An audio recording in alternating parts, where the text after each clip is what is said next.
मैले यो vector theorem median of an isosceles triangle is perpendicular to the base यो theoremलाई चाहिँ म vector मेथडबाट प्रुभ गर्न गइरहेको छु। यी सबैले यो सी म्याथ्समा क्लास 9 मा पनि पढ्यो होला र यसलाई प्रुभ पनि गर्यो होला। सो यसको स्टेटमेन्ट त सजिलै छ बुझ्नको लागि एउटा आइसोसेलिस ट्रायंगलको मिडियन। पहिले मिडियन भनेको के यदि थाहा छैन भने यो बुझिराख्नु। कुनै पनि एउटा ट्रायंगलको पर्टिकुलरली यसमा आइसोसेलिस ट्रायंगल भनेको छ तर यो जुनसुकै ट्रायंगलमा पनि यदि एबीसी भन्ने एउटा ट्रायंगल छ भने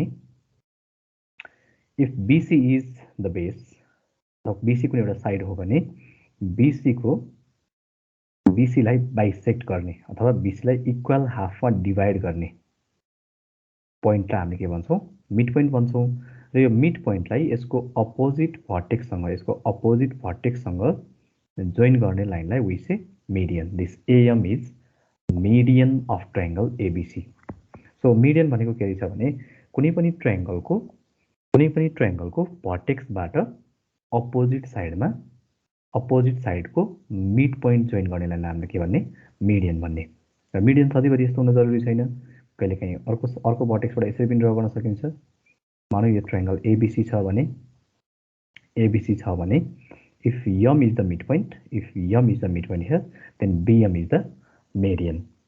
Okay, I hope you understand median भनेको। So हामीले यसमा के प्रुभ गर्नु छ भने this median यो आइसोसेलिस ट्रायंगल हो भने, यदि यो ट्रायंगल आइसोसेलिस ट्रायंगल हो भने, if this triangle is isosceles triangle, remember it is in the case of isosceles triangle only. यदि यो ट्रायंगल आइसोसेलिस ट्रायंगल हो भने यसको मिडियन बेससँग परपेन्डिकुलर हुन्छ भनेको छ। यो चाहिँ हामीले प्रुभ गर्नु छ भेक्टर मेथडबाट। सो यसलाई चाहिँ एक्जाममा धेरै वेजबाट सोध्न सक्छ। जस्तै यो फर्स्टमा त स्ट्रेट फरवर्ड मेथड भयो, like prove by vector method that median of an isosceles triangle is perpendicular to the base. यसलाई अर्को तरिकाले यसरी सोध्न सक्छ। In the figure triangle PQR is an isosceles triangle if PQ is equals to PR and QS is equals to SR, then prove by vector method that the line PS is perpendicular to the base QR. जस्तै यसमा तिमीले triangle draw गर्यो भने अथवा यसमा figure यसरी दिएको हुन्छ। इन द फिगर भनेर ट्रायंगल PQR दिएको छ। PQR is an isosceles triangle भनेको छ जसमा PQ is equals to PR, PQ is equals to PR and QS is equals to SR भनेको छ। रिमेम्बर हियर यहाँ QS is equals to SR भनेको छ। दुईटैमा एउटै पोइन्ट रिपिट भइराखेको छ, यसमा पनि यस यसमा पनि यस। सो त्यसरी रिपिट भयो भने त्यो पोइन्ट चाहिँ बीचमा यसमा मिड पोइन्ट भन्न खोजेको है। So this QS is equals to SR, it means that S is the mid point. So S is the mid point here since QS is equals to SR, these lengths are equal, QS is equals to SR. So क्वेशनले हामीले के भनेको छ भने यसमा चाहिँ then prove by vector method that PS is perpendicular to QR. So PS is perpendicular to QR. Similarly, यसलाई अर्को way पनि सोध्न सक्छ। In the given figure RQ is equals to RS. In the given figure RQ is equals to RS. र triangle छ मानौ ट्रायंगलमा RQ is equals to RS. RQ र के छ RS इक्वल छ QM is equals to SM. यसमा पनि एउटै पोइन्ट रिपिट भइराछ हेर। So QM is equals to SM. M चाहिँ मिड पोइन्ट हुनु पर्यो। QM is equals to SM हो भने QM is equals to SM हो भने त हामीले के भन्न सकिन्छ? We can say that this M is the midpoint of QS, or we can say here QM is equals to MS, so M is the midpoint.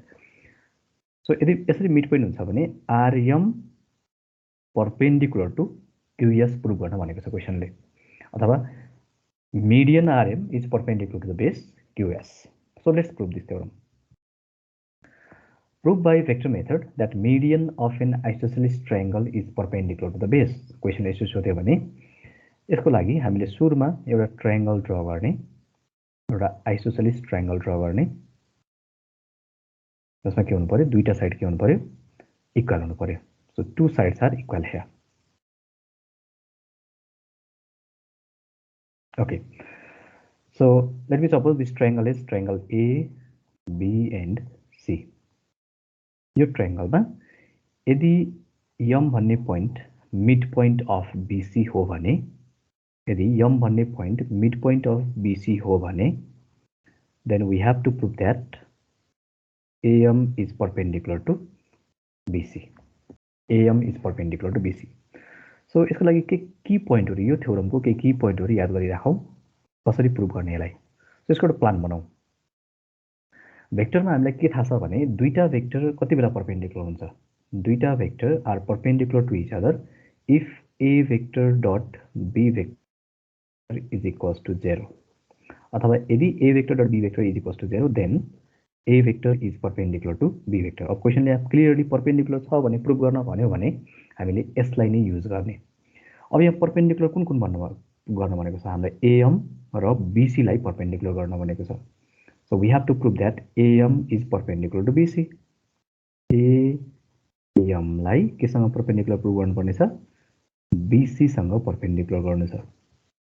So AM लाई BC सँग perpendicular गर्नु छ भने why not let's write here AM vector dot BC vector. AM vector dot BC vector AM vector dot BC vector निकाल्दै जाने go on solving it find it हैन AM vector dot BC vector निकाल्ने अनि त्यो बराबर लास्टमा 0 आयो भने we can clearly say that AM is perpendicular to BC. हैन यो त भयो भेक्टरको हामीले परपेन्डिकुलरको कन्डिसन थाहा भयो. तर परपेन्डिकुलर प्रुफ कसरी गर्ने त? अब यहाँ AM र BC हामीलाई त केही पनि थाहा छैन. AM को भ्यालु पनि यहाँ क्वेशनले दिएको छैन, BC को भ्यालु पनि थाहा छैन. त त्यसका लागि हामीले के गर्ने भने हामीले जुन पढिसकेको थ्योरमहरु छ के triangle of vector addition, mid point theorem कुनमा के युज गर्ने यहाँ सजिलो छ हेर. यसलाई बुझ्न सकिन्छ यहाँ हेर.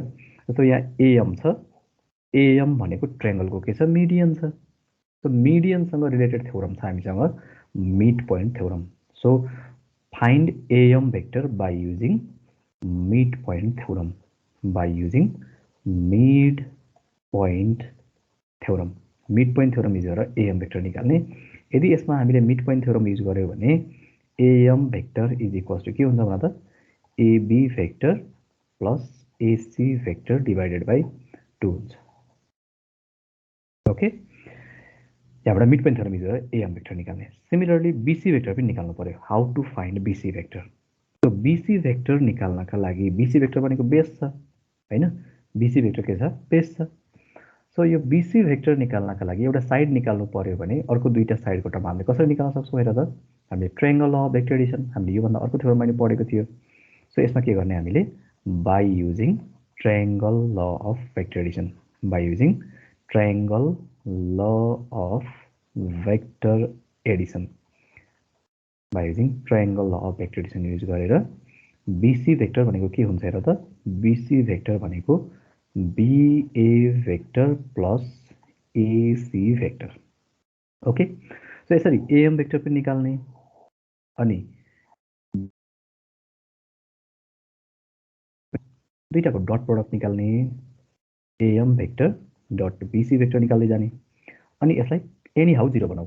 कसरी 0 बनाऊ? Let ABCBN let ABCBN isosceles triangle. Let ABCBN isosceles triangle in which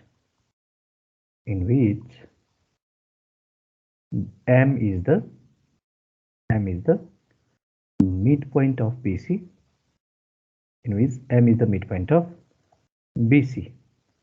Here AB is equals to AC and AB is equals to AC. Two sides are equal here. So now what we are going to prove is, let's prove here to prove, let's write here to prove what we have to prove is AM is perpendicular to BC. AM is perpendicular to BC. AM is okay. So now let's prove it. Proof. Okay, number one, let's try to find AM vector. मैले जुन की पोइन्टमा plan भनेको थिए कसरी गर्ने भनेर. So let's try to find AM vector. Okay. So by using in number one, let's write by using midpoint theorem. By using midpoint theorem. Midpoint theorem use गर्दा के हुन्छ भन्दा AM vector is equals to AB vector plus AC vector divided by 2. AB vector plus AC vector divided by 2. So second number मा हामीले के use गर्ने भनेको छ triangle law of vector addition use गरेर BC vector निकाल्ने. So by using triangle law of vector addition in triangle ABC, this BC vector is equals to BA vector plus AC vector. So I have got both AB vector, AM vector and BC vector. मैले AM पनि निकाले र BC पनि निकाले. र यदि मैले केही गरी यो दुईटाबाट अब डट प्रोडक्ट 0 गर्न सके भने त यो परपेन्डिकुलर त भइहाल्यो. So let's prove it now. अब यसमा के गरौँ दुईटाको डट प्रोडक्ट निकालौँ. Now AM vector dot BC vector. Let's try to find the dot product. If it is 0, then it will be perpendicular. हैन त? So AM vector dot BC vector. AM vector को value कति छ र त यहाँ? AM vector को value कति छ हामीसँग? AB vector plus AC vector divided by 2. यो मिड पोइन्ट थ्योरमले भनेको हैन फर्स्टमा. र सेकेन्डमा BC vector भनेको हामीसँग कति छ? BA vector plus AC vector. BA vector plus AC vector. Okay? So BA vector plus AC vector. So दुईटैमा यहाँ डट प्रोडक्ट छ यहाँ 2 छ. सो स्केलर 2 लाई मैले अगाडि लेख्न मिल्छ 1/2. Let me right here 1/2. अनि यसमा हेर त AB भेक्टर छ र AC भेक्टर. म कुनै पनि थ्योरममा यो अगाडिको टर्मलाई केही पनि नगरेर भन्छु. यसलाई चेन्ज केही पनि नगरेर AB भेक्टर र AC भेक्टर छ. पछाडीको चाहिँ हेर त यो BA भेक्टरलाई I can change in terms of AB. अगाडिको र पछाडीको टर्महरु हेर त BA भेक्टर र AB भेक्टर जुन छ यो के हुन्छ minus of AB vector plus AC vector minus AB vector plus AC vector. So further it is equals to 1/2 right here. Let me rearrange. यसलाई AC लाई AB सँग पछाडी राखौं. AB लाई अगाडि पछाडी गरौं. AC vector plus AB vector plus AB vector. I am just rearranging the terms. So again it is AC vector minus AB vector. यसमा किन रिअरेन्ज गरेको भन्दा यसमा हेर्दा A plus B A minus B जस्तो आउँछ. सो एउटा formula सम्झिने भेक्टरको A vector plus B vector dot A vector minus B vector भयो भने it will be A vector square minus B vector square. So vector को square छ भने it will be magnitude को square. Vector को square छ भने we can write here magnitude को square. A magnitude को square minus B magnitude को स्क्वायर. जानिराख्ने है भेक्टर को स्क्वायर किन म्याग्निट्युड को स्क्वायर हुन्छ हेर त भेक्टर को स्क्वायर के हुन्छ A भेक्टर स्क्वायर भनेको A vector dot A vector भेक्टरको डट प्रोडक्ट फर्म हामीसँग के छ A भेक्टर को म्याग्निट्युड अनि cos थीटा. यदि A डट B हुन्थ्यो भने त यता A vector magnitude B vector magnitude अनि cos थीटा हुन्थ्यो. ल आफै भन A भेक्टर यता छ भने A भेक्टरले आफूसँगै कति एंगल बनाउँछ आफूसँग 0 degree. So it will be A vector magnitude cos 0 degree. Cos 0 degree भनेको कति हुन्छ 1 degree. सरी cos 0 degree भनेको 1. So A vector को magnitude को स्क्वायर. So यसबाट मैले यो डाइरेक्ट रिलेसन लेखेको. So vector को स्क्वायर भनेको magnitude को square. Remember. Okay, so further it will be 1/2. Let me write it here.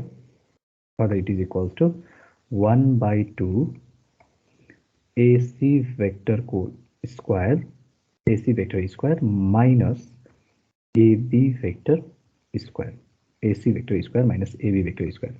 As I told you earlier, the square of vector is magnitude square. So AC vector magnitude square minus AB vector magnitude square. If it is square of a vector, यदि कुनै पनि vector को square छ भने we can write it or we can replace it with magnitude square. So we can write here, we can replace the modulus sign and we can write here AC square minus AB square. So surprisingly AC र AB त के छ equal हो हैन दुईटा side isosceles triangle को दुईटा side त इक्वल हुन्छ. So we can write here instead of AB I can replace it with AC square and you can mention it here since AC is equals to AB, or you can write here AB is equals to AC. हामीले AC लाई AB सँग replace गरे हो. So you can write here AB is equals to AC. So this is equals to 1 by 2 AC square minus AC square is 0. So 1 by 2 times 0 is 0. So right here, since AC AM vector dot BC vector is equals to 0. यो त हामीले खोजिरहेको के थियो, AM vector dot BC vector थियो, त्यो कति आयो त 0 आयो. Since AM vector dot BC vector is equals to 0, therefore AM is perpendicular to BC. Proved. Okay, I hope you understand this. कसैले केही बुझेन भने कमेन्ट गर्नु होला. Thank you.